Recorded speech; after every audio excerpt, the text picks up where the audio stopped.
Before diving into the video, did you know that over 80% of you watching right now aren't subscribed? Your one like and one subscribe means the absolute world to this channel and helps us keep going. Hit those buttons real quick and let's get into the video.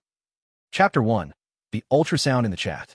3 years into his engagement, Julian fully believed his fiancée, Vanessa, when she announced she was moving to London for advanced corporate training. He trusted her completely, right up until Vanessa's mother, Evelyn, experienced a major slip of the hand in the family group chat. She accidentally uploaded an image that was definitely not one of her usual health memes. Julian tapped the image open. It was an ultrasound scan. In the top right corner, printed clearly on the screen, were the words, Mr. Dominic and Ms. Vanessa. 14 weeks pregnant. Fetus developing well. Julian stared at his phone screen for 3 seconds, calmly calculated the timeline. 14 weeks pregnant meant she had conceived almost exactly when she arrived overseas, and then quietly opened a food delivery app. He ordered a large bowl of beef brisket noodles with extra meat. In the face of life-altering disasters, a man must eat first. You simply cannot call off an engagement on an empty stomach. Instantly, the family group chat erupted. Julian's mother spammed rows of question marks, and Vanessa's father did the same. Evelyn frantically tried to withdraw the image 8 times in a row, but someone had already screenshotted it. Desperate, Evelyn typed, "Wrong picture. It belongs to my co-worker." Julian privately marveled at the coincidence that her co-worker apparently shared the exact same first and last name as her daughter. He flipped his phone face down. It began ringing instantly. His mother called 3 times, but he declined them all. The 4th call was from Vanessa. Her contact name was still saved as wife, with a heart emoji. He pondered what to change it to. Dominic's wife felt too formal. Surrogacy ambassador felt too mean. He answered, "Julian, let me explain." Vanessa's voice came through shaky and tearful, cutting in and out over the international line. Julian switched the phone to speaker mode and used his free hand to peel a mandarin orange. That ultrasound was photoshopped. Someone is trying to sabotage me. My mom's phone was hacked. Julian chewed on an orange slice, the sour juice making him squint. Who's Dominic? A heavy silence filled the line. 5 seconds. 10 seconds. It's a mistake. The hospital mixed up the names. It's not me, Julian. Julian spoke her name quietly. Which clinic in London are you at, Vanessa? I can have a contact check if they really messed up the records. We can file a formal complaint. There was no response. Complete, suffocating silence for a solid half-minute. Then, her tone shifted, losing its fragile edge. Julian, this situation is complicated. Can you just wait until I come back so we can talk face-to-face? Julian squeezed the mandarin peel in his hand until a bitter, sharp citrus scent seeped out. No need. What do you mean? I mean, there's no need to talk in person anymore. Julian stood up and walked to the window. Downstairs, a neighbor was walking a corgi. The dog took 2 steps and flopped flat onto the concrete, refusing to move. Julian felt an immense sense of solidarity with the dog. The wedding is off. The bride price of $368,000 and the car need to be returned. Tell Dominic to compensate me at full value. He hung up, opened his contacts, and renamed her. Former business partner. Investment withdrawn. As his noodle delivery arrived, his close friend Marcus called. "Holy shit, Julian. Screenshots from your family chat just reached me. You got cheated on, man. Like completely cheated on." "Yeah, news travels fast," Julian muttered, crouching by the door to unpack his noodles. "Don't bottle it up, bro. If you need to cry, I'm here. I'm eating brisket noodles. Want some? I got extra meat." Marcus went dead silent for 3 seconds. "Did you mentally snap or something?" Julian stuffed a tangled mess of noodles into his mouth. "No. I just think an ex-fiancé who flew across the world to carry another man's baby isn't worth starving over." Marcus paused again. "Fair enough. What are you going to do next?" Julian swallowed. "Finish this meal. And after that, ship all her left-behind junk back to her house. Cash on delivery for the shipping fee, obviously." "Damn," Marcus whistled. "You're ruthless." Chapter 2. The packing and the repayments. After finishing his noodles, Julian began cleaning out his apartment. Vanessa had left behind 3 pairs of slippers, 1.5 bottles of salon shampoo, a Hello Kitty plush pillow, and a framed photo of the 2 of them sitting on his nightstand. In the picture, she was smiling sweetly. He looked at it for 2 seconds, then flipped the frame face down. Not out of heartbreak, it was just incredibly irritating to look at. When he flipped it over, he noticed a tiny printed sentence on the back of the cardboard backing. "For product quality issues, please contact customer service." Julian chuckled dryly. Even the photo frame was reminding him that defective items could be returned. He was sealing a cardboard box when his phone rang again. It was Vanessa's mother, Evelyn. "Julian, look, things aren't what you think." "Evelyn," Julian interrupted politely. "The Vanessa written on that ultrasound photo. Which co-worker of yours did you say that was again?" I've been trying to remember if any of your colleagues shared your daughter's name, but I'm drawing a blank. Evelyn froze on the line. Look, I'm not trying to make things difficult for you. Julian continued smoothly. Whatever happened between me and Vanessa ends right here. As for the $368,000 bride price and the vehicle, please discuss the logistics with her father. I'm not unreasonable. I'll give your family exactly 1 month. Now, if you'll excuse me, I have surgery prep to do. He hung up, sealed the box, and wrote the shipping address for Vanessa's family home. In the courier's remarks section, he added 3 words, brand new, unopened. Looking back at their 3 years together, it really did feel like an unopened investment. The next morning, Julian went to work at the hospital as usual, stepping into his morning shift in the emergency surgery department. He had just changed into his scrubs and white coat when the head nurse gave him a meaningful look. Dr. Julian, someone is here to see you. He's waiting in the corridor. Julian looked up.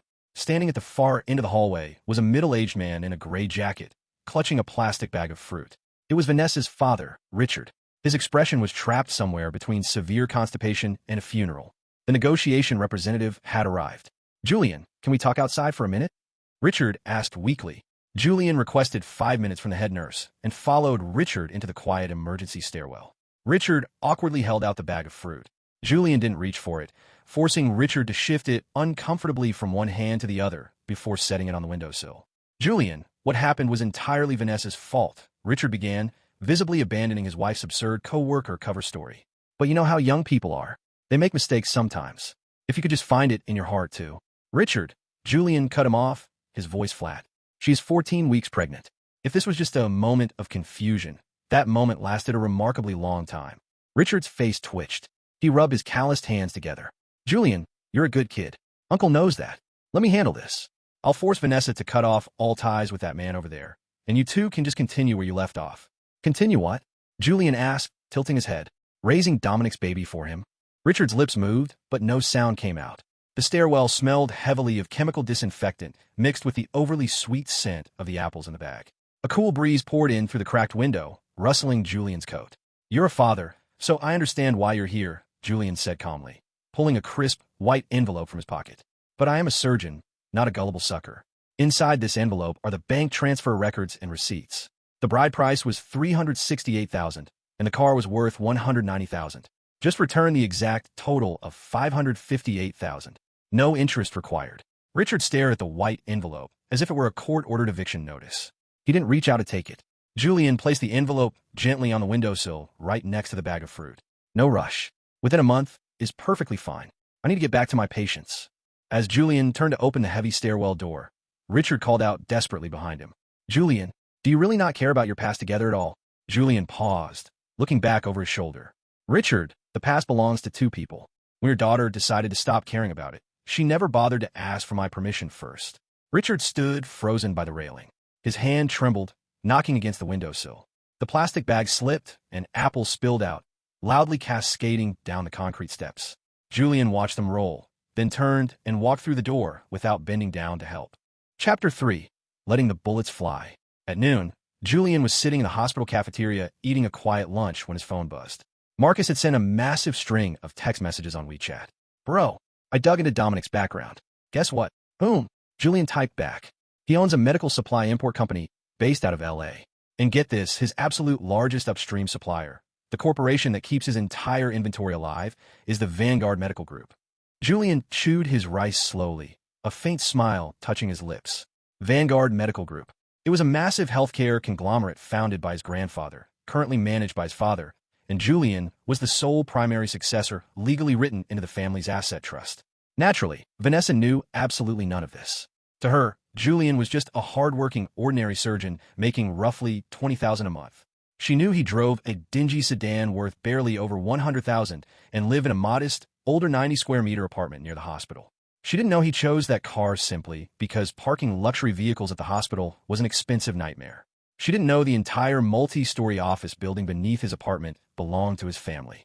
And she certainly didn't know that her wealthy new man, Dominic, had to bow and smile politely to Vanguard's regional purchasing managers every single month just to get his inventory approved. Marcus spammed a row of laughing emojis. Do you want to crush him? One phone call to your dad's office, and his company is completely done for, bro. Julian set down his chopsticks, thinking it over for a brief moment. No rush. Why not let the bullets fly a little longer? Let him happily welcome the baby first. Then I'll let him know whose family signs his company's paychecks. At exactly 3 p.m., Vanessa called again. This time, Julian answered. Julian, I know you're furious. Her voice was different now, much calmer, carrying a rehearsed, soft sweetness that he recognized from their early dating days. But please, just give me one chance. I want to explain everything to you in person. Explain what? Julian leaned back in his office chair, looking out at the city skyline. Explain us? Vanessa, there is no us anymore. Julian, her voice cracked, rising in pitch. Can you at least hear me out? What happened with Dominic? It was just an accident. A complete mistake.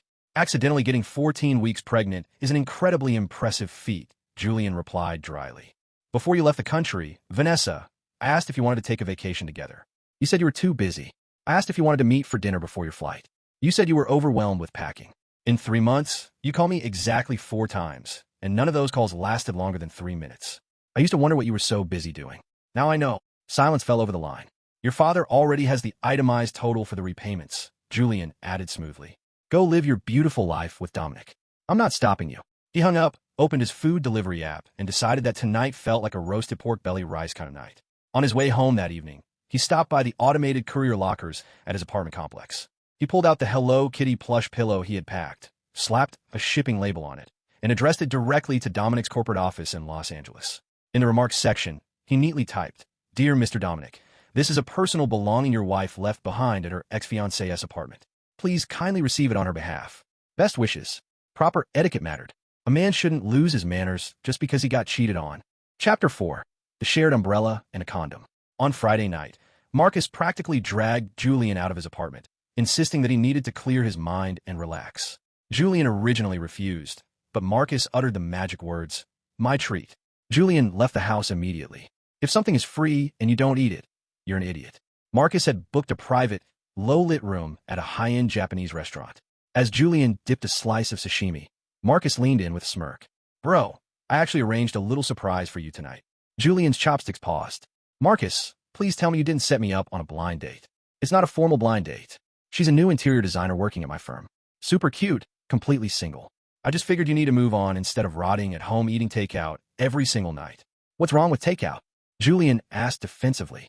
Takeout is infinitely more loyal than my ex-fiancée. At least my brisket noodles won't run off to London and get pregnant by a medical supplier. Marcus choked violently on his beer, unable to find a comeback. Right then, the sliding wooden door of the private room opened.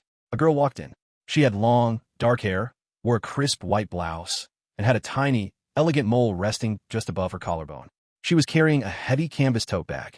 As she stepped across the threshold, her foot caught on the raised wooden doorway. She stumbled forward with a gasp, her tote bag flying out her hand. It landed directly in the center of a low table, its contents violently scattering across the glossy wood right between Julian and Marcus. Keys clattered. A lipstick rolled into a small dish. A pack of tissues slid forward, and resting perfectly in the center of the table was a bright, unmistakable, unopened square condom wrapper. The three of them simultaneously lowered their heads, staring at the square packet in absolute, dead silence. The air in the room froze solid. The girl's face turned an intense, vibrant crimson that rushed all the way to her ears. She scrambled frantically, sweeping her belongings back into her bag with shaking hands.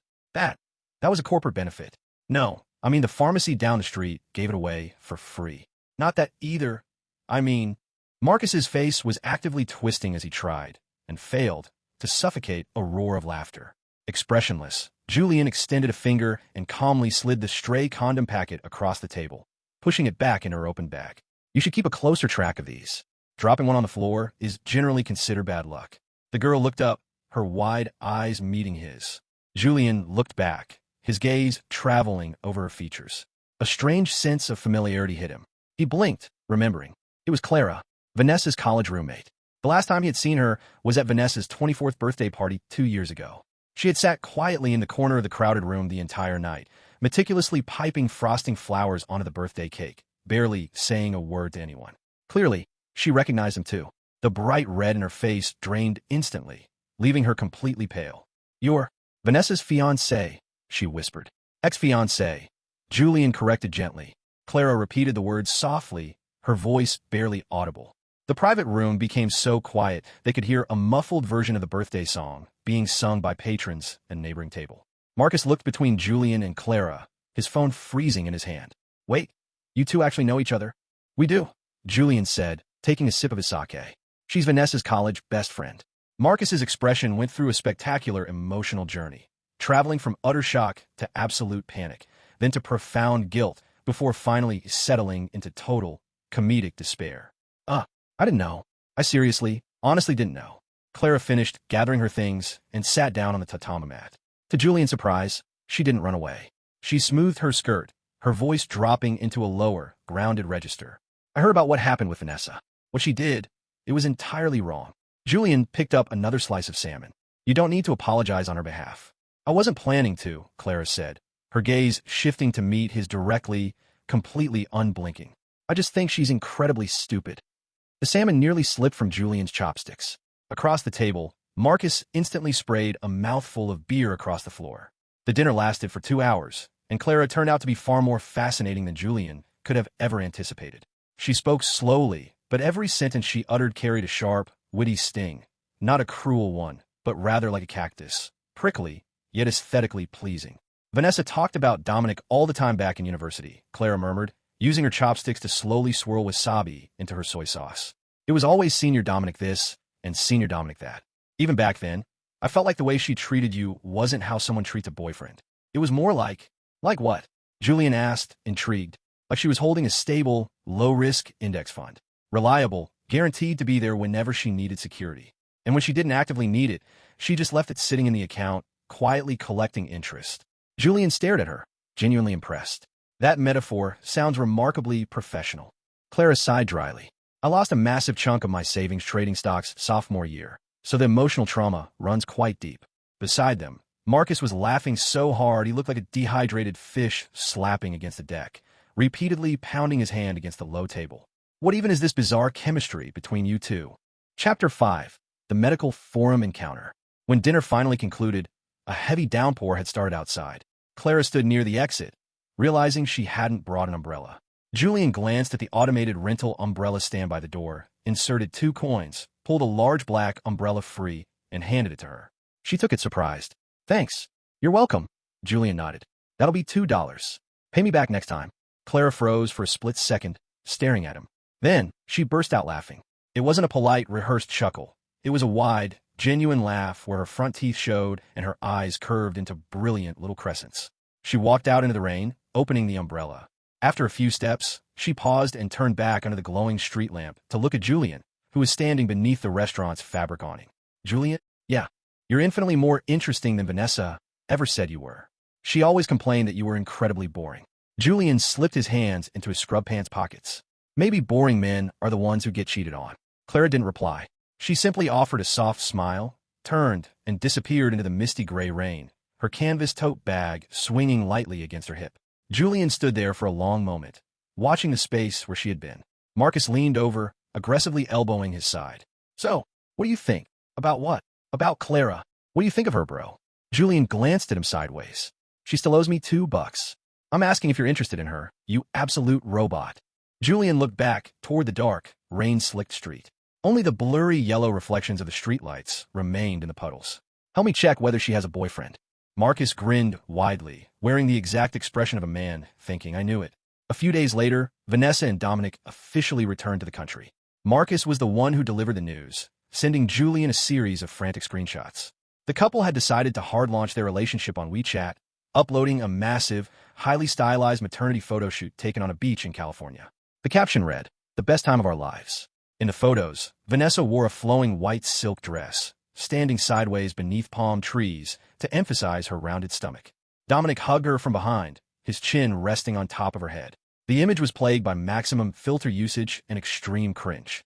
The comment section beneath was flooded with congratulations from mutual acquaintances. However, Julian noticed a small detail. Vanessa had explicitly customized her privacy settings to block him from seeing the post. Marcus had to screenshot it from his own feed. Good block, Julian muttered into his phone as Marcus called him. Saves me the trouble of having to politely press the like button. How do you actually feel seeing it? Marcus asked, his tone turning serious. Julian locked his phone screen and twisted open a fresh bottle of mineral water. I feel like his spinal posture while holding her waist is structurally horrific. Patients suffering from lumbar disc herniations should absolutely never apply force at that angle. Can you react like a normal, heartbroken human being for once in your life? Marcus groaned. What is there to react to? Her life has literally nothing to do with me anymore. Julian took a sip of water. But she still hasn't returned my $558,000. That weekend, Julian's hospital hosted a massive regional medical industry forum. Because of his rising reputation as a skilled emergency surgeon, Julian attended as one of the young medical representatives. When he walked up to the grand ballroom's registration desk to sign his name, his eyes scanned the guest list. A specific line caught his eye. Dominic Zheng, CEO of Z-Tech Medical Devices USA Company, Limited. Julian smiled faintly. Fate really was an unavoidable thing sometimes. He signed his name, walked into the crowded hall, and found a quiet corner to sit in during the opening tea break. Before long, a tall man appeared in the center of the crowd. He wore a sharply tailored designer suit. His hair was slicked back with high-gloss gel, and his leather shoes were polished bright enough to reflect the ceiling chandeliers. It was Dominic. Two junior assistants scurried behind him, carrying his folders and coffee cups, as his arrogant eyes swept across the room. Then, Dominic's gaze locked onto Julian. His polished corporate smile froze for about 0.3 seconds before returning with practiced ease. He walked straight over to Julian's table. Julian, Dominic extended a hand, though his eyes remained entirely cold. Mr. Zheng, Julian didn't stand up. He stayed comfortably seated, tilting his head back slightly to look up at the taller man. Dominic retracted his hand smoothly, flashing a standard fake smile. Long time no see. I heard you're working here as a resident surgeon. Not bad at all. Steady work. My hands are still steady enough to hold a scalpel, Julian replied evenly. Dominic sat down in the empty chair across from him, leaning forward. Look, about what happened with Vanessa. Yeah, I know you probably feel incredibly uncomfortable. But love is a highly complicated thing, Julian. You can't force these things. Mr. Zheng, Julian interrupted, his voice cutting through the corporate drone. Did you receive the package I sent to your office? A visible crack finally appeared in Dominic's pristine smile. The Hello Kitty pillow? Yes, I did. Good. Then regarding the $558,000 total debt, the bride price, and the vehicle, when would it be convenient for your accounting to discuss the bank transfer? Since you legally took possession of the person, you should probably settle the outstanding invoice. The fake smile on Dominic's face collapsed entirely, his jaw tightening. Julian, what exactly are you implying? Vanessa and I truly love each other. This isn't a transactional matter. I don't care whether your love is real, fake, or photoshopped, Julian said, standing up. Now they were at eye level. Though Dominic was half a head taller, Julian noticed the man instinctively step back half a pace. I only care about my money. $558,000 within a month. Thank you. Julian picked up his porcelain teacup, took a slow sip, and nodded. The green tea here is exceptionally good. You should try some. Chapter 6, The Sugar Daddy's Grandson. Julian walked away without looking back, though he could practically feel Dominic's glare burning into his shoulder blades like two dull knives.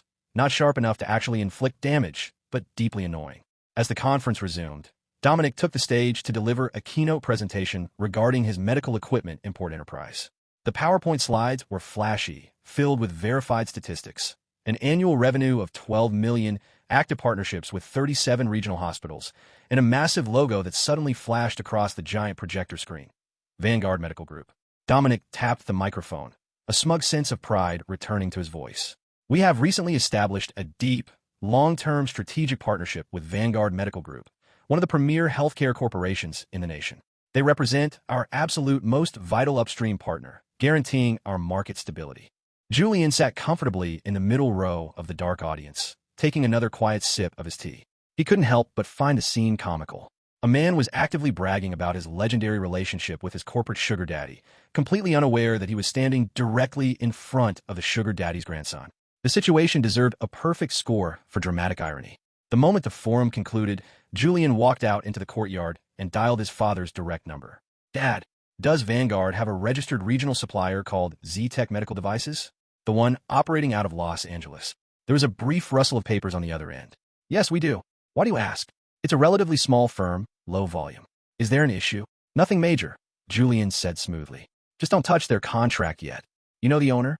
Kind of, Julian murmured, looking at his watch. He stole my ex-fiancée. A heavy, dead silence stretched over the line for 2 full seconds. Then, Julian's father delivered a remarkably sophisticated, cold corporate response. Understood. So, when exactly do you want me to touch them? After the baby is born. All right, his father said simply. Click. Between a Vanguard patriarch and his successor, true understanding required very few words. Over the course of the next 2 weeks, Julian met up with Clara exactly 3 times. The first occurrence was purely comical. Clara walked directly into the emergency surgery department, marched up to the central reception desk, and firmly slammed 2 shiny dollar coins onto the counter right in front of Julian. The head nurse looked at the coins, then looked at Julian, her eyebrows raised. "Dr. Julian, what kind of illegal loan shark business are you running out of our department?" "Umbrella debt," Julian explained solemnly. She really made a dedicated crosstown trip just to return $2. Clara laughed beside him, her cheeks flushed from the outdoor air. "I insisted on coming. I absolutely refuse to owe anyone a favor." The head nurse gave Clara a long, highly approving look from head to toe, before turning back to Julian with an expression that clearly communicated, "You were absolutely right to cancel that engagement." The second meeting was a dinner. Clara insisted on treating him to a meal at a bustling roadside diner to officially thank him for the umbrella rescue. Julian argued that a $2 umbrella wasn't worth a full multi-course dinner, but Clara countered that he should view it as an advance down payment on future favors. They ordered 4 simple, steaming dishes, and Julian quickly realized that Clara ate significantly more than he did. As she happily munched on a piece of garlic pork, Julian asked, "How did you and Vanessa actually end up as friends?" "Freshman year of college," Clara said, her chopsticks pausing slightly. "We were assigned to the same 4-person dorm room. She slept in the bunk directly above mine." "Were you close?" Clara lowered her chopsticks, thinking it over. "How should I put it? She always treated me exceptionally well. She would save seats for me in lecture halls, buy me breakfast when I overslept. But the truth is Vanessa treated everyone well. It was the kind of kindness that always had an underlying blueprint behind it. She needed friends, not because she actually liked who you were, but because she constantly needed someone standing beside her to make herself look more vibrant." Clara took a slow sip of her soup. "Back then, I wasn't as conventionally pretty as her. I wasn't as naturally charismatic, and my family certainly wasn't as wealthy as hers. So, I became her designated best friend." Julian put down his own chopsticks, his chest feeling a strange tightening. "Then why did you stay in that friendship for so long?" "Because I'm incredibly slow," Clara said, looking up to meet his eyes. By the time I fully processed the dynamic, college had already ended. Slow people are always the absolute last ones to realize they're just being used as a backdrop. Julian offered a soft, understanding nod.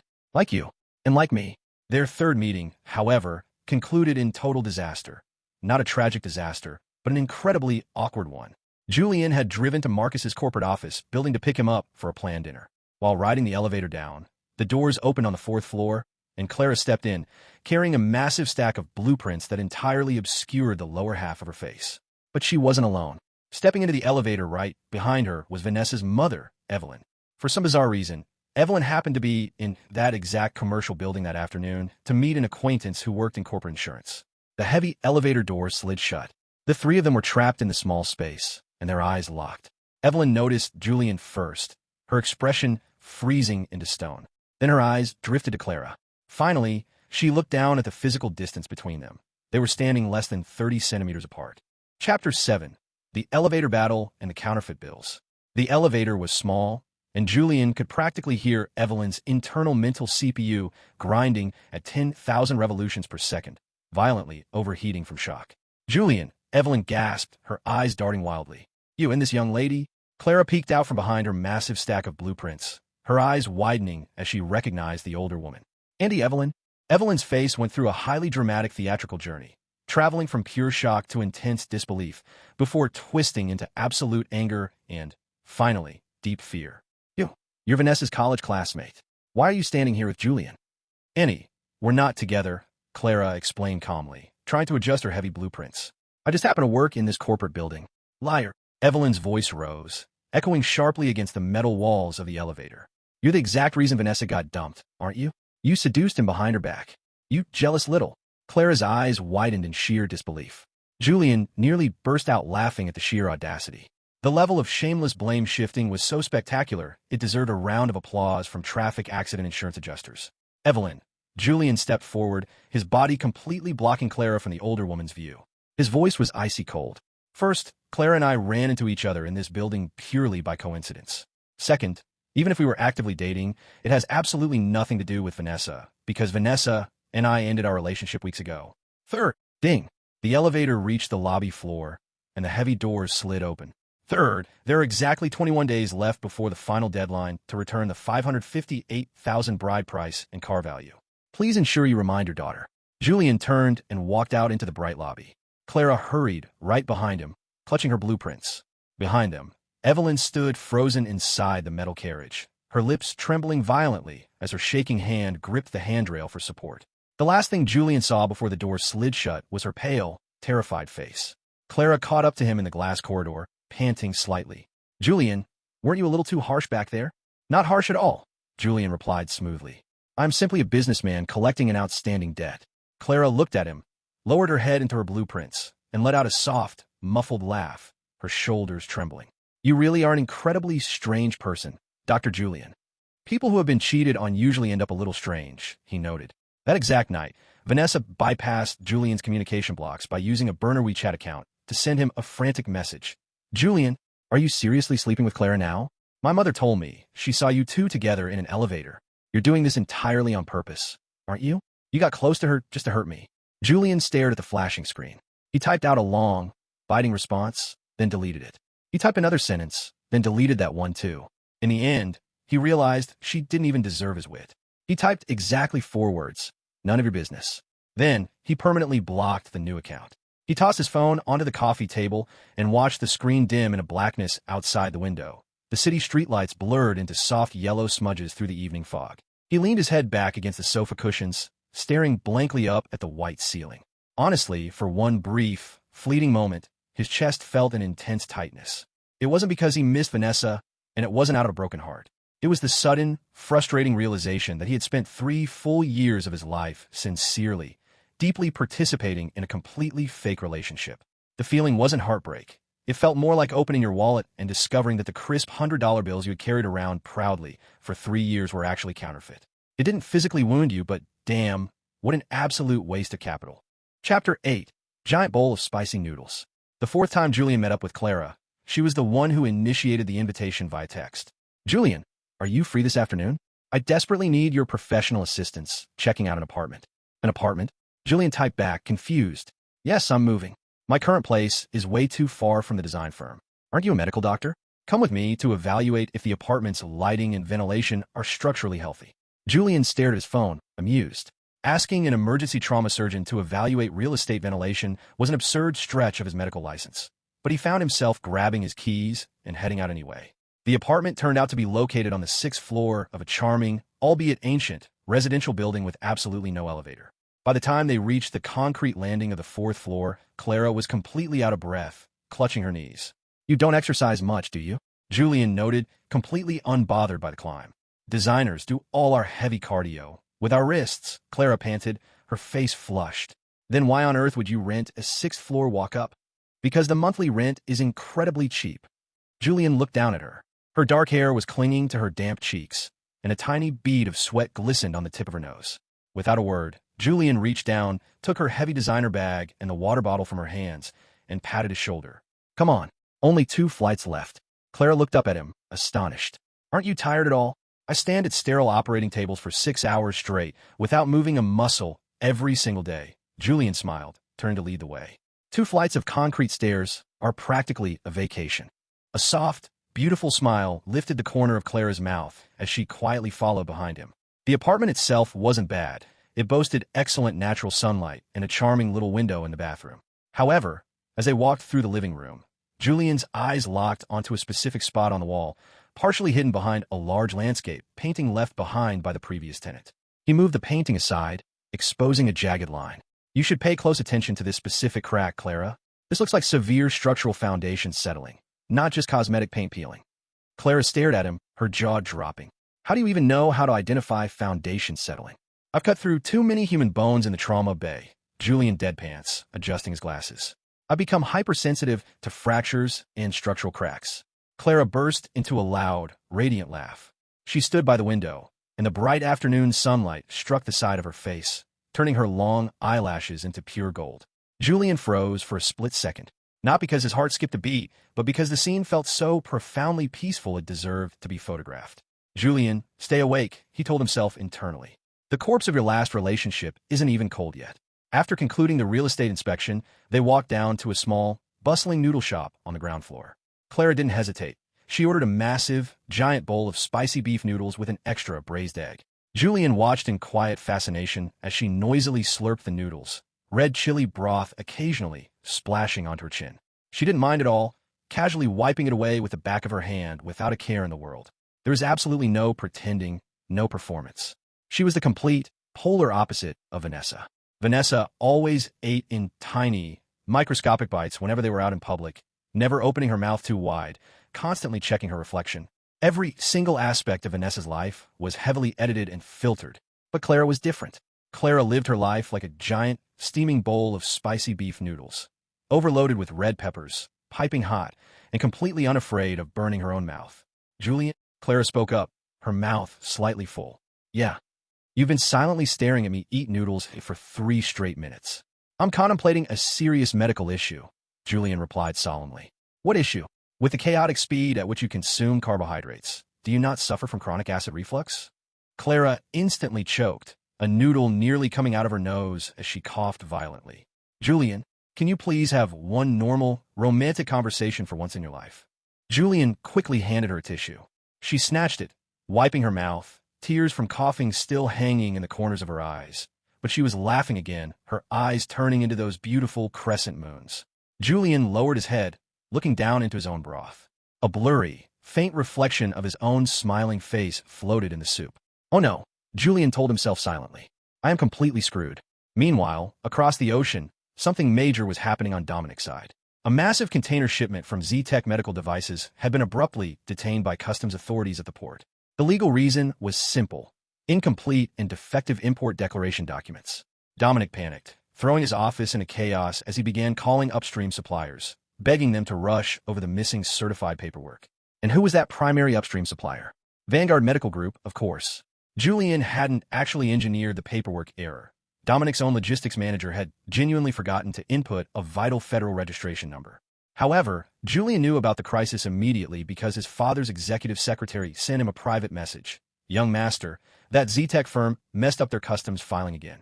Their paperwork is missing an entire verification page. Should our compliance team call to remind them? Julian typed back a single word. No. Let him personally experience what real stress feels like. Chapter 9. The Dinner in District A. Dominic's massive shipment remained entirely frozen at the port for 2 straight weeks. The financial loss wasn't completely catastrophic enough to bankrupt him immediately, but the mounting daily port storage fees and delayed delivery penalties were enough to make his life absolutely miserable. Predictably, Vanessa completely vanished from WeChat. All those sunny California beach photos, the peaceful captions, and the happy maternity updates vanished from her feed overnight. Marcus called Julian with an update over the weekend. Bro, I heard from some college alumni that Vanessa has started reaching out to people everywhere, trying to quietly borrow cash. Apparently, Dominic's corporate cash flow is hit hard because downstream hospital clients are pulling out and demanding immediate refunds. Did you secretly pull some strings behind the scenes? I didn't do a single thing, Julian replied honestly. He dug his own corporate grave. What does his poor management have to do with me? It wasn't a lie. Julian hadn't actively orchestrated the disaster. He had simply made a conscious choice not to extend a helping hand. And sometimes, in business, simply choosing not to help is more than enough to ruin someone. On Saturday night, Clara phoned Julian. Her tone sounded unusually hesitant. Julian, are you free tonight? What's going on? Julian sat upright on his bed. Vanessa just invited me out to dinner. Julian's eyes narrowed. She invited you? Yeah. She said we haven't seen each other since she got back from London and wanted to catch up on old times. She booked a private table at the high-end Western restaurant on the 2nd floor of the District A Mall. Are you planning to go? Clara sighed. I kind of have to. Technically, she hasn't officially cut ties with me, so she's still a classmate. But, Julian, she brought up your name 3 separate times during the 5-minute phone call. I really don't think this dinner is as simple as catching up. Julian leaned back, a cold gleam in his eye. Do you want me to go with you? If you're willing, yes, please. Won't it be incredibly awkward, though? Clara, Julian said softly. Compared to temporary awkwardness, I'm infinitely more worried about you handling her alone. That woman is trained to smile with her mouth while actively calculating profit margins with her brain. I'll meet you there. At exactly 7 p.m., Julian arrived at the elegant Western restaurant. Clara was already seated at a table near the back, looking slightly nervous. Julian was dressed remarkably formally. He wore a crisp, tailored white button-down shirt and pressed black trousers, secured by a sleek leather belt Marcus had gifted him. Wow, Clara murmured, glancing up. You dressed up pretty formally tonight. Julian sat down, smoothing his cuffs. This is literally the only shirt I own that isn't wrinkled from a hospital shift. At 7:15 p.m., Vanessa finally arrived. Julian was shocked by her appearance. She had lost a significant amount of weight, making her face look gaunt, which caused her pregnant stomach to look noticeably larger and out of proportion. She wore an oversized, loose maternity dress, and though heavy layers of makeup covered most of her face, they failed to hide the deep, dark purple circles beneath her eyes. She walked toward the table, but the exact moment her eyes landed on Julian, she stopped dead in her tracks, as if someone had pressed a physical pause button on her entire body. "Julian, why are you?" "I invited him," Clara spoke up calmly, pulling out the empty velvet chair right beside her. "You don't mind, right, Vanessa? We're all old friends." The corner of Vanessa's mouth twitched violently. She looked at Julian, then glared at Clara, before slowly sitting down. She forced her signature measured smile onto her face, though her hands were visibly trembling. "Long time no see, Julian." Julian nodded coldly. "The last time we saw each other was right before you fled the country." The atmospheric temperature at the table instantly plunged into freezing territory. A waiter hurried over to break the tension, taking their orders. Vanessa ordered a filet steak and a side salad. Clara went with a seafood pasta, and Julian simply ordered a black Americano. You're not eating anything, Julian?" Vanessa asked, her voice tight. "I ate before coming." Julian lied smoothly, leaning back. "To be entirely honest, sitting at the exact same table as you completely ruins my appetite. It makes every piece of food taste faintly like betrayal." Vanessa's face flushed red, but she chose to ignore the comment, turning her attention to Clara to probe indirectly. "So, Clara, where are you working these days? I heard you joined an architecture firm." "I'm an interior designer at Marcus's firm," Clara replied, rewriting her pasta with her fork. "Marcus?" Vanessa's eyes flashed, her gaze darting aggressively between Julian and Clara. "Isn't Marcus Julian's absolute best friend? So, are you two together now?" Clara's hand froze instantly, a piece of pasta hovering in midair.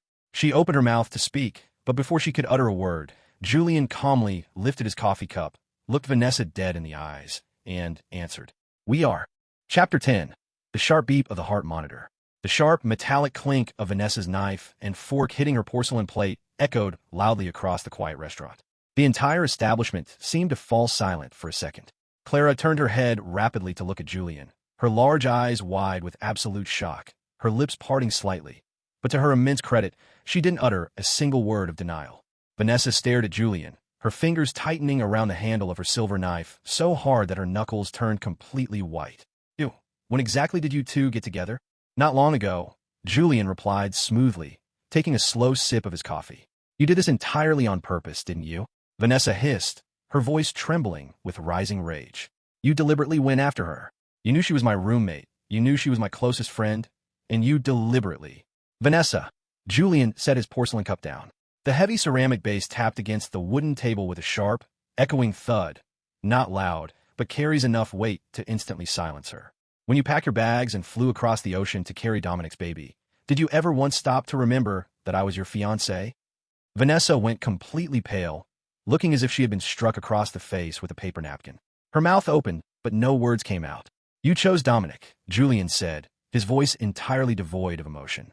"I respected your choices, but the moment you made that choice, you permanently forfeited any legal or moral right to question who I choose to stand beside. Clara, let's go. She can finish her steak alone." Julian stood up, pulling out his wallet, dropping a stack of bills onto the table to cover their drinks, and turned. Clara froze briefly, then swiftly grabbed her canvas tote bag and stood up, walking shoulder to shoulder with him. Vanessa remained frozen in her seat, staring blankly at the table where her steak sat, sliced exactly 3 times. The moment they reached the bright, wide glass hallway of the shopping mall, Clara reached out and firmly grabbed Julian's white sleeve, pulling him to a stop. "Julian, what you said back there about us being together." Julian paused, looking down at her. "I apologize. I acted first to protect you and plan to explain later. If you feel uncomfortable, you can entirely deny it. I can go back inside right now and tell her it was a lie." Clara looked up at him, the bright overhead mall lights reflecting perfectly in her clear eyes. Her small fingers tightened their grip on his cuff, refusing to let go. I never said I wanted to deny it." Julian blinked, his gaze lowering to her hands. "Clara, you've got red pasta sauce on your fingertips." Clara looked down, gasped, and hurriedly rubbed her fingers against the fabric of her skirt, her face flushing a deep crimson as her ears turned bright red. "Julian, seriously? At a highly cinematic, romantic moment like this, that is what your brain notices." Julian smiled faintly, his voice dropping. "So you agree?" "Agree to what?" she mumbled, looking away. "To us being together." Clara pressed her lips together tightly, her shoulders dropping as she let out a tiny, quiet whisper. It was a sound so quiet it was nearly entirely drowned out by the mall's massive central air conditioning units. But standing there at the far end of the long glass corridor, as shoppers walked past, Julian felt his heart suddenly pound once. A violent, sharp, immense contraction that felt exactly like the sudden, frantic beep of a heart monitor detecting a pulse in an operating room. Well, shit, Julian thought to himself, a wide grin breaking across his face. I am completely, entirely done for now. Chapter 11. The Salty Ribs and Shadows. Following that fateful dinner in District A, the pace of events began to accelerate rapidly. First came the complete unraveling of Dominic. Although his massive container shipment was finally allowed to clear customs after 2 grueling weeks of penalties, the damage had already been done. 3 of his absolute largest downstream hospital clients had officially backed out of their contracts due to the massive supply delay. Between the legal penalty fees and late delivery charges, Dominic lost nearly $2 million in a single month. In a state of total financial panic, Dominic did something incredibly foolish. He marched directly into the corporate headquarters of Vanguard Medical Group, begging for an emergency audience to request a larger monthly supply quota. He naively hoped to compensate for his domestic losses by increasing his overall shipment volume. The corporate executive receiving him in the high-level procurement office was Director Joseph.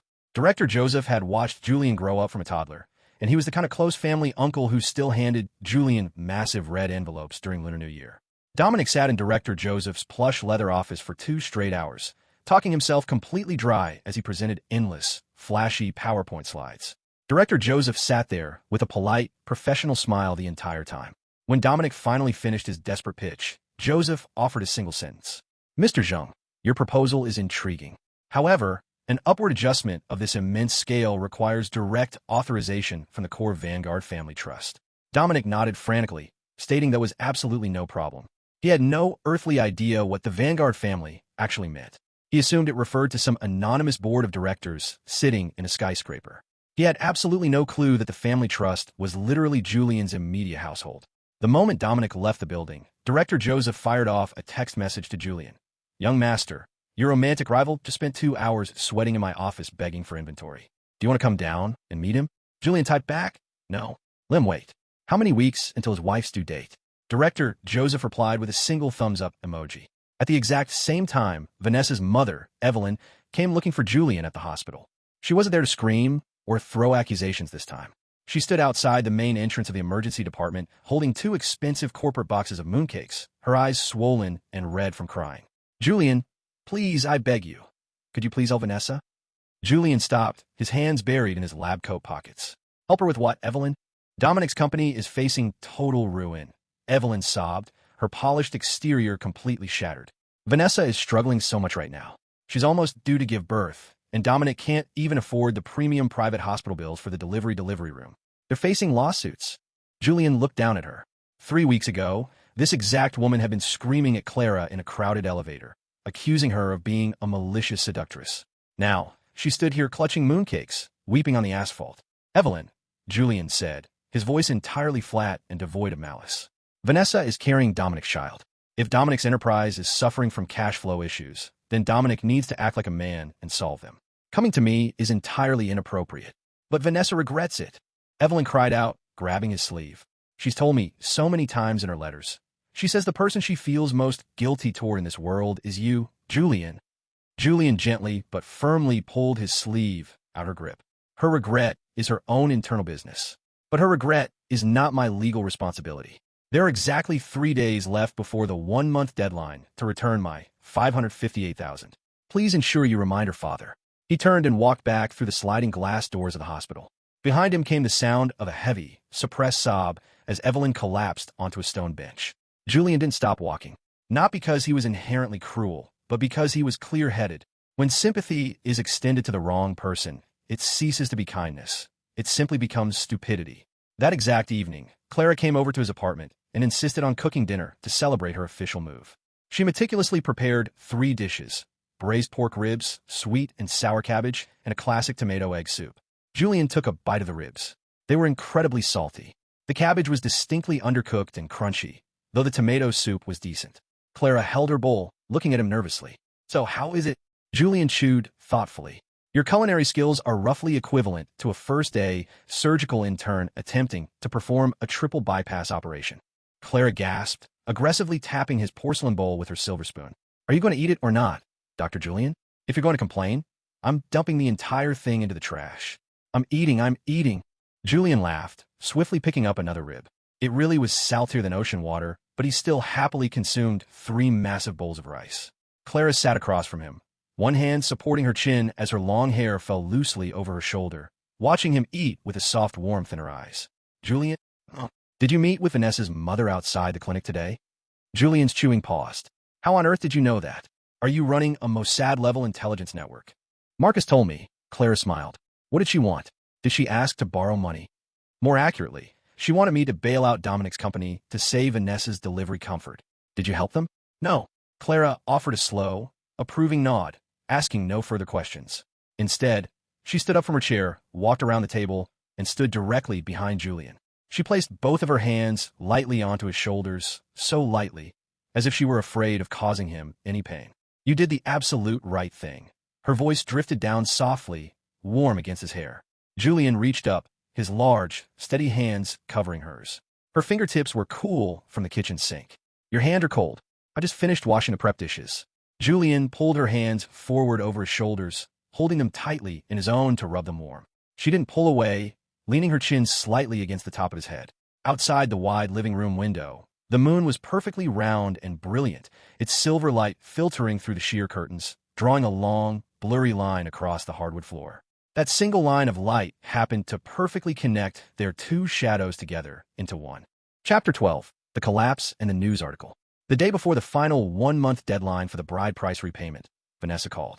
She didn't dial Julian's number. She called Clara's phone, and Clara silently handed the device over to Julian. Vanessa's voice no longer carried any of the sweetness, arrogance, or polished poise it used to possess. It sounded incredibly hoarse and broken, like rough sandpaper scraping against broken glass. Julian, I know you hate me. I don't hate you at all. Vanessa, Julian said, leaning against the window glass. Hating someone requires an immense expenditure of emotional energy. You simply aren't worth the caloric burn. We can't come up with the $558,000 right now, she wept openly. The banks froze Dominic's personal accounts. Then that is a legal dispute between you, Dominic, and the bank, Julian replied evenly. Julian, her voice suddenly spiked into a desperate shriek. Can't you just let me go already? Look at me. I am miserable enough as it is. Have some humanity. Julian looked down at the hospital parking lot below. Vanessa, you are fundamentally mistaken. I'm not the one refusing to let you go. Your own past choices are what won't let you go. You chose Dominic because you calculated he was a higher yield asset. Now, you have to pay the market penalties for that choice. It has nothing to do with me. Loud, muffled sounds of crying filled the speaker, and then the phone was aggressively snatched away. Dominic's voice boomed through the line, completely devoid of his previous slick businessman confidence. He was hyperventilating. Julian, it's me, Zhang. Look, man, I will repay the entire $558,000. I swear. Just give us a few more days. I have a massive corporate expansion contract pending signature at Vanguard Medical Group. The moment Director Joseph signs off on the quota increase, millions will flood my account. Julian let out a soft, pitying sigh. Dominic, do you honestly, truly believe Vanguard is going to approve that contract? Dominic froze on the line. What? What do you mean by that? Nothing. Good luck. Julian hung up. The very next morning, the corporate hammer fell. The massive supply expansion contract Dominic had spent 3 grueling weeks praying for was officially, permanently rejected by the compliance board of Vanguard Medical Group. The corporate reason provided was entirely standard. Z-Tech Medical Devices' financial statements from the past 2 quarters failed to meet federal risk liquidity standards. Operational volatility is deemed too high. Corporate cooperation suspended indefinitely. It was a completely clean, legal business decision with 0 overt personal factors involved. But Dominic didn't see it that way, because at exactly 2 p.m. that afternoon, one of his remaining hospital procurement clients sent him a private text message. Dominic, do you happen to know the actual family surname of Vanguard Medical's young successor? It's Sean, obviously. Dominic typed back, confused. Why are you asking such a stupid question? Do you know his full name? Have you met him? No. He's a reclusive medical professional. What? The client silently sent over a web link to a major industry media report titled, Vanguard Medical Group concludes annual leadership conference. Eldest family successor, Dr. Julian Chan, makes first formal public appearance. Dominic tapped the link. The page loaded a high-resolution press photograph taken at the corporate gala. Sitting on the grand stage in a flawless, custom-tailored designer suit was the exact same Julian he had dismissed as a low-earning 20,000 a month hospital surgeon. Julian was sitting directly next to the chairman of the board, smiling calmly at the camera. The moment Dominic's eyes fully processed the photograph, his hands lost all motor function. His smartphone slipped from his grip, crashing face down onto the office floor, the screen shattering into a spiderweb of cracks. He collapsed into a crouch on the carpet, clutching his head with both hands, hyperventilating. Marcus was the one who detailed the entire scene to Julian later over the phone, laughing so hard he could barely breathe. "Bro," his assistant told my contact that Dominic squatted under his office desk for 20 minutes straight without moving. They thought he was having a massive myocardial infarction and almost called an ambulance. "He called your phone 7 times right after." "There's nothing left to discuss," Julian murmured, signing off on a patient chart. "Bro, you are absolutely terrifying," Marcus sighed with deep respect. "You completely demolished his career, his pride, and his entire life in one fell swoop. And you did it without ever uttering a single curse word." "His woman was stolen by his own actions," Julian noted calmly. "His enterprise was ruined by his own poor compliance management. I simply chose not to shield him from the natural consequences of reality." Vanessa discovered the truth that exact evening. The news reached her mother via the extended family WeChat group, and the source who had originally forwarded the article into the relatives' chat, Julian's mother, who had proudly captioned the link, "My brilliant son representing the family corporation." When Evelyn saw that message flash on her screen, she was in the middle of cooking. She reportedly dropped her metal spatula directly into the hot wok, completely catatonic with shock. When Vanessa saw the screenshot, she had just climbed into the back seat of a taxi following a prenatal checkup. She stared at the glowing phone screen in the dark car. The powerful, elegant billionaire successor in the suit was the exact same Julian she had abandoned because she thought he lived in a cheap apartment and drove a boring car. Using another burner number, she sent a final, desperate message. "You lied to me." Julian never replied. He never even saw the text, because the number was automatically blocked by his security settings. The message was sent successfully into the digital void, completely unreceived. Just like all the hollow promises she had once made to him during their engagement, spoken aloud, yet entirely empty. Chapter 13. The Best Investment. 1 year later, the heavy doors of the hospital's premium delivery wing were pushed open, and a nurse peeked out into the quiet corridor. "Mr. Chan, you can come in now. Mother and babies are perfectly safe and healthy."